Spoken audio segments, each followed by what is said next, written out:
জলিল, জলিল, গেলি কমে?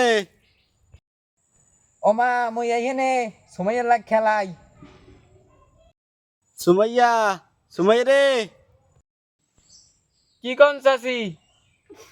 মোর জলিল একটু দেখে রাখিস। আচ্ছা দেখতে রাখ মনে।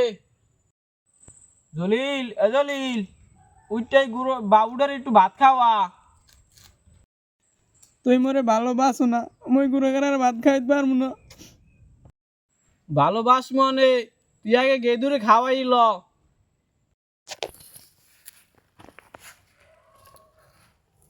খা খা এ সুমাইয়া তোর বাবু এখন খায় না, এখন গুলাম লাড়িতে পিডাম, লাড়িটা গেল কই তো। খা খা খা। ও কি আয় এ জলিল, তুই দি মোর বাবুরে আদা বড় বানাই লইছো। আয় তোর লাগতার খেলমুই না, তোর লাগতার খেল